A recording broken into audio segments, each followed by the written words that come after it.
Hello po mga kababayan, kamusta po kayong lahat? And once again, welcome back to another episode of Simply Talkies Vlog. Ang pag-uusapan natin mga kababayan ay ito pa rin pong tungkol sa ating West Philippine Sea. Pagpasensyahan nyo na po, no? Medyo mainit pa rin na topic na ito kasi nagsasalita na rin po ang China na kung maalala nyo sa ating previous vlog, tayo daw po ang talagang bully. Talagang pinangangalandakan nila sa international community. But the question is, sinong naniniwala? It's China, the Chekwa, and the Chinese. Sila-sila lang po ibig sabihin. So dito, no, ang ating pong kukuning mga balita ay mga 5 artikulo po ito. Pero may maganda po na gustong sabihin ang ating administrasyong Marcos. So, unahin po muna natin dito ang balita ng CNN. Ang sinabi ng expert about po sa pag-handle ni Pangulong Marcos dyan po sa issue ng West Philippine Sea.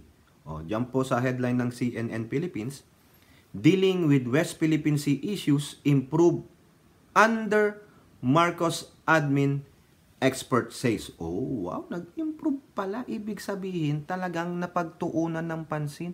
Hindi tulad ng previous administration na kayang ibigay ang Pilipinas sa Chekwa. Di po ba?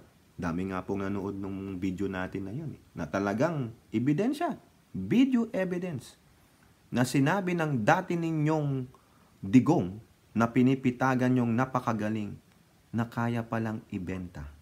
O hindi ibenta ipamigay ang Pilipinas sa China. Sabi niya, gawin nyo na lang kaming probinsya. Gago, di po ba? Even though it's a joke, it's not a good joke. Diba?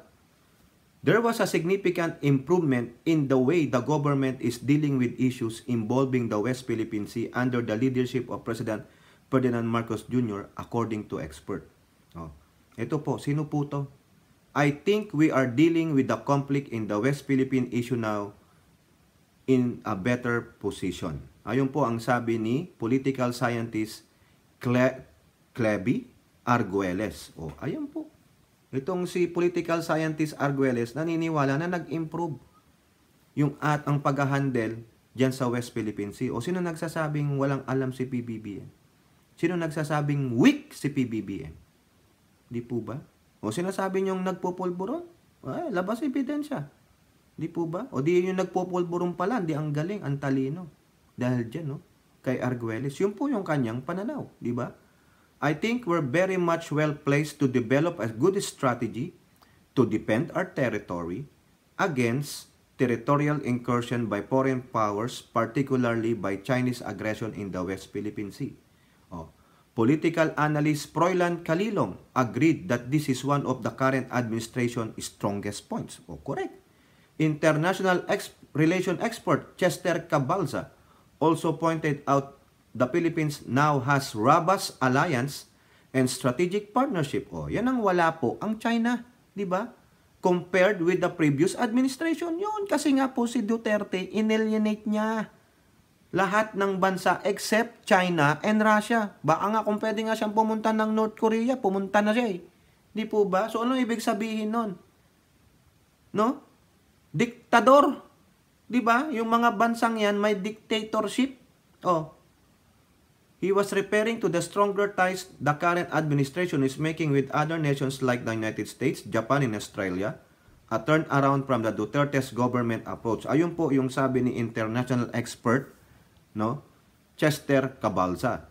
Like-minded countries had repeatedly supported Manila and condemned Beijing for its increasing aggression in the disputed waters. Given this support, Cabalza said this is the best time to have dialogue with China so we can convey to them what do we want, what will be our perceptions. Correct! Tama yan. Kasi mukhang nasalig na natin ang China.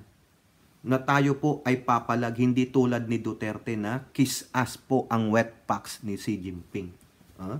He said he has yet to see a dialogue between the two countries discussing the 2016 arbitral ruling that ruled in favor of Manila and invalidated claims over the Beijing's claim over the disputed waters. So tama yung sinasabi natin. Binasura po yung claim ng China na 9-dash line nila. Foreign Affairs Secretary Enrique Manalo and Chinese Foreign Minister Wang Yi recently had a phone call wherein they have agreed on the need for a dialogue between the two countries to address issues.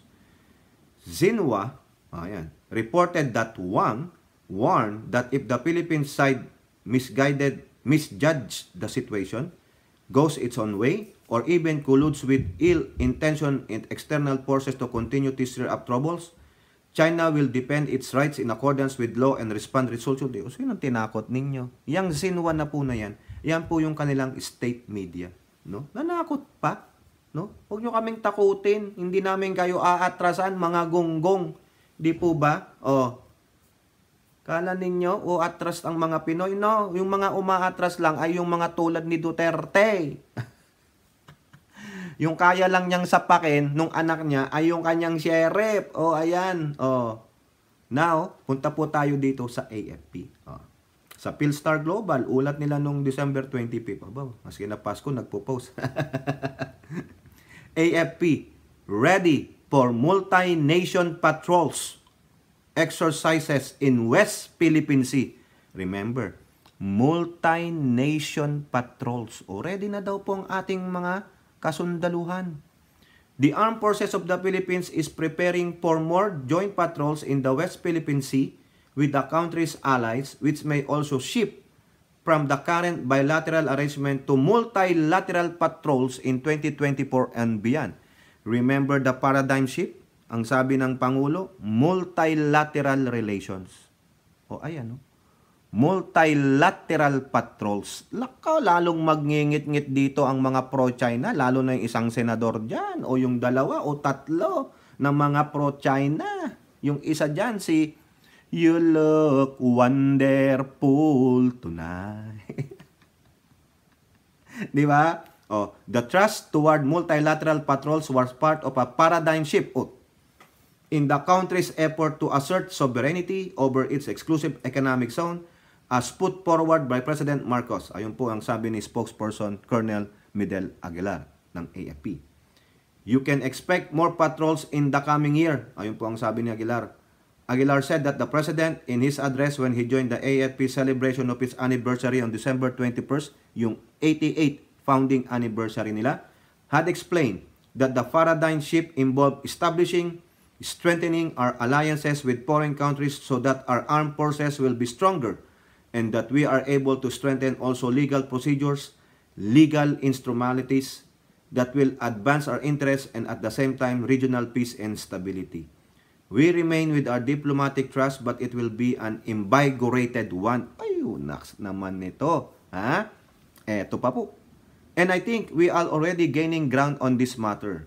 Because lately we have a joint patrol, air and maritime patrol with United States, followed by one with Australia, and soon later on with Japan and other countries who have actually signified their intention to join us in our maritime patrols, particularly in protecting our West Philippine Sea and in maintaining a free and open Indo-Pacific region. Correct! Our President had already said that it is just a start and there are many more to come. Very good.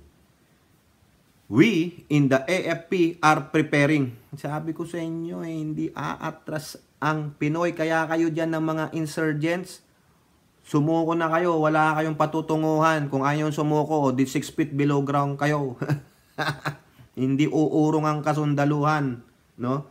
We continue to hone our skills. Of course, we should be able to tell the whole world that we are small. While we are small, we are also capable of performing tasks that modern countries are doing. Correct! Di ba? Ang galing. Ito, ulitin natin.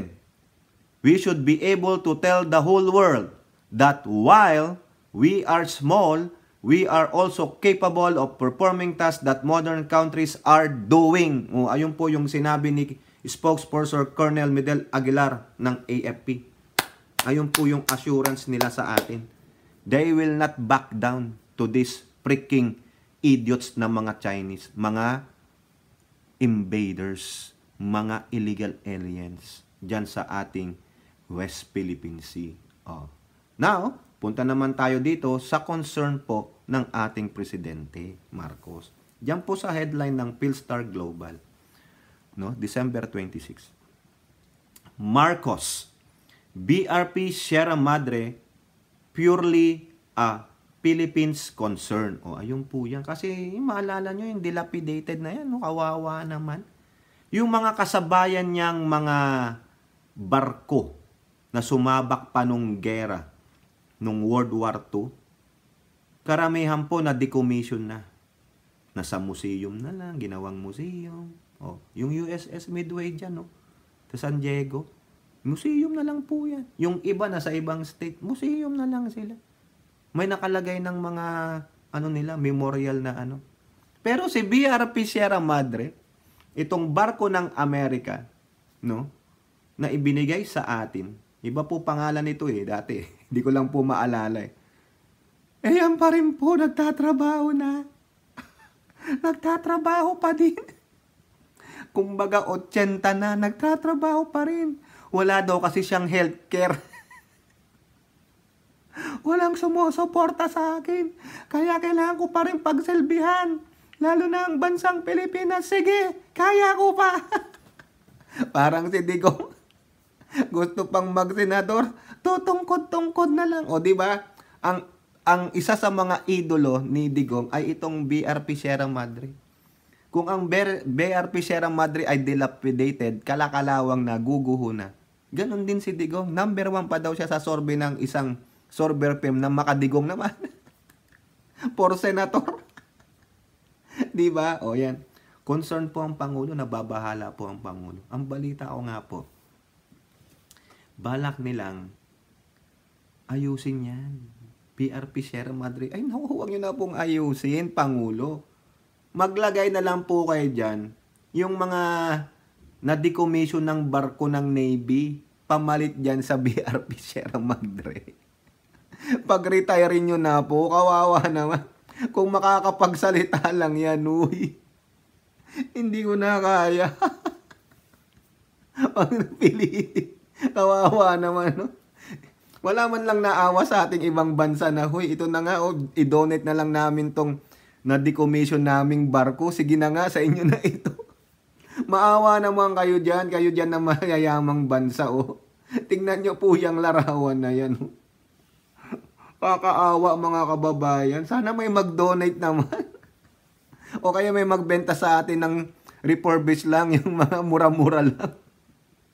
Di ba, Pangulong Bongbong? Concern ka naman pala. Ang concern siguro nitong sinong BBM. Baka biglang dumating lang dyan yung isang napakalakas na bagyo. Wala na. Nakabuyang-yang na si BRP Sierra Madre. Bagsakan na lang. Atas yung mga Chekwa, parang langgam. Yay! Ang inang mga buwakang inang Chekwa na ito. Okay, ito po. The condition of the BRP Sierra Madre, the dilapidated warship, dilapidated yung sira-sira, uugod-ugod na barko that serves as a Philippine Navy outpost at Ayungin Shoal, is a purely Filipino concern. Talaga naman, yan palang iba pa. May ikaw naman nong, Di po ba? Following reports that the US is providing advice on repairing the vessel. Kayo naman, US Sira ulo ka rin. Ba't ka pa mag-a-advise na i-repair yung vessel na yan? Wag na. Mag-donate ka na lang ng isang barko. Ang dami-dami yung barko na dinidocommission nyo lang. Maski na hindi na yung umaandar, pwede na siguro itenga na lang dyan, Kawawa naman mga kababayan. Gago rin tong US na to. Napakakuripot mo. Ang dami-dami mong kwarta. Utang kung kanino mo lang binibigay yung pera Tapos sasabi mo, i-repair namin. Ang ina naman. Mapapamura ka na lang talaga. Visit. Ito po sabi ng Pangulo, quote, doon po sa interview niya nung nasa Hong Kong siya. Nasa Japan siya. As far as the Philippines is concerned, the situation with the Sierra Madre is a purely Filipino concern. Because of that, we have moved unilaterally in doing whatever it is we can to maintain the presence in Ayungin Shoal and ensure we can resupply our people there so that they can maintain our presence. The most I will say is that the Americans are conducting joint cruises in the vicinity. But in the specific case of Ayungin Shoal, the Sierra Madre, we consider it a Philippine problem and we intend to solve that problems ourselves. Correct naman po. Tama naman po. Ayungin Shoal is situated about 105 nautical miles from Palawan, the province nearest the West Philippine Sea or the area of the South China Sea inside the Philippine Exclusive Economic Zone and continental shelf. While Ayungin is within the Philippine Exclusive Economic Zone, it is part of the country's continental shelf. China is also claiming the shoal which is called Renai Jiao. Tang inan yung mga inchik. Hindi po ba? Oh, ayan. May sinasuggest pa ang US na i-repair daw. Wag na. Magbigay naman kayo dyan ng lumang barko lang, anak ng siopaw. Oh, eto pa po, mga kababayan. Ito good news. Itong last 2 article natin, good news po sa atin. Unahin natin itong sa Abante Tonight. Actually, itong 2 article na ito galing sa Abante Tonight. No? Tambayan ng mga mangingisda sa Ayungin Shoal, kasado na. Yes! Mo ang may gagawin na tambayan ha. Tambayan ang tawag nila no? Ito po. Kinumpirma ng Armed Forces of the Philippines na isang interagency ang mangunguna sa pagpapatayo ng silungan ng mga mangingisda sa Ayungin Shoal. Wow naman! Ito ang pinahayag ng AFP matapos isiwalat ni Senator Angara, chairman ng Senate Committee on Finance, na kasado na ang pondo sa pagpapatayo ng structure sa Ayungin Shoal na bahagi ng munisipalidad ng Kalayaan sa Palawan. Siguro po, pagpaplanuhan pa yan. It should be an interagency program kasi ang name mention na structure is para siyang shelter para sa mga fisher folks and therefore it will involve different agencies. Sabi ni AFP spokesperson Colonel Medel Aguilar. Now, kami sa AFP will be ready to undertake or perform the task we will be given in the implementation of that project. Correct.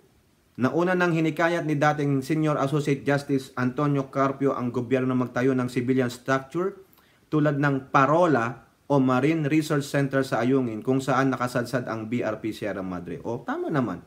Pwede yung Parola rin, no? Payag po ako diyan. Kung yung China nga nagtatayo sila diyan, 'di ba? Next, last one mga kababayan. Ito po. Ang gandang good news nito. 'Di ba sinasabi natin at huling-huli sa bunganga ni Digonggong ninyo na ang daming langis diyan sa ating West Philippine Sea, no? Kaya nga gusto niyang ibigay ang Pilipinas sa China. Ano kayang pinalamo ng China kay Digong? No? Ano kayang binigay diyan, no? Kay Digong, no? Siguro pinakain ng mga talagang authentic na noodles, no? O hot cake si Digonggong ninyo, no? Siguro yung mga malabanos na hot cake ang pinakain kay Digonggong, no? Tatanong lang po ha. Kasi kaya niyang ibigay, no? Gusto niyo yung Davao na lang, bigay niyo sa China. Yung lang Davao ibigay niyo sa China. Para hindi na kayo diyan. Wag na kayong maglupang hinirang. Na lang kayo ng kung ano man ang meron diyan sa Chekwa. Mga hayop kayo no? Ito po yung balita, no? December 26 din ito. PBBM hindi isusuko langis sa West Philippine Sea. Kita nyo yan? Hindi pala niya isusuko Pero si Digong isusuko. O sino ang weak? Sino ang weak? Digonggong. Tiniyak ni Pangulong Ferdinand Marcos Jr. na gagawa ng paraan ng Pilipinas upang maisulong ang oil exploration projects sa West Philippine Sea matapos maudlot ang negosasyon sa China. 3 taon na ang negosasyon ng Pilipinas at China sa posibleng joint exploration sa West Philippine Sea. Pero ayon sa ngayon ay nauwi ito sa deadlock. Quote, "It's still the official position of the Philippines that this is not in a conflict area. This is very clearly within our exclusive economic zone. It is certainly within our baselines with the maritime territory of the Philippines. So whatever it is that we will do in the future, it has to be consistent with that understanding. O, ayan. Matatanda ang lumagda sa isang joint memorandum of agreement ng Pilipinas at China noong 2018, o panahon po ito ni Digonggong ninyo, kung saan maayos pa ang relasyon ng dalawang bansa sa ilalim ng administrasyong Duterte. Paano hindi aayos? Kiss ass yan. Hindi niya nga pinatupad yung 2016, di ba? Sa ilalim ng kasunduan, lilikhain ang Joint Steering Committee na magsisibling official negotiating forum ng dalawang bansa para sa paghahanap ng langis at natural gas sa West Philippine Sea, partikular sa Reed Bank na sakop ng EEZ ng Pilipinas. Itong Reed Bank na ito yata nasakop ito. Kinuha, ninakaw ng mga Chekwa. Isang beses lang nagpulong ang panitwala ng narating na kasunduan. Umatras na sa negosasyon ng Pilipinas matapos iaharas ng China ang dalawang survey vessel na komisyon ng energy companies ng bansa. O, tignan nyo. Tapos sasabihin tayo ang nagpro-provoke. Mga gago no? Tarantado. Biruin nyo yan. Gumawa pa ng committee para mag-usap. Tapos nung gumagawa ng exploration, ng pag-aaral, hinaras. Gago. Diba? Noong Enero, sinabi ni Pangulong Marcos kay Chinese Xi Jinping President na ipagpapatuloy ang negosasyon sa joint oil at gas exploration sa West Philippine Sea. Pero muling umasim ang relasyon ng dalawang bansa matapos bombahin ng tubig at banggain ang barko ng Pilipinas sa Ayungin Shoal at Scarborough Shoal. O tingnan nyo, gago tong mga Chekwa na ito talaga Ibig sabihin, ayaw nila. Ang gusto nila, solohin nila. O yun lang po. Di po ba? Hindi naman papayag si PBM. Kaya sabi niya nga, hindi isusuko ang langis sa West Philippine Sea. Sa atin yan. Nasa ating exclusive economic zone. Nasa ating maritime territory. Ang China ang gusto nakawin. Kaya nga po, nagmamalaki sila Kaya hindi naman papayag ang presidente. Papalag at papalag ang presidente. Di po ba? Kayo po, mga kababayan, ano pong inyong masasabi? Comment down below and don't forget to like and share. Hope to see you on our next videos. Bye-bye. God bless.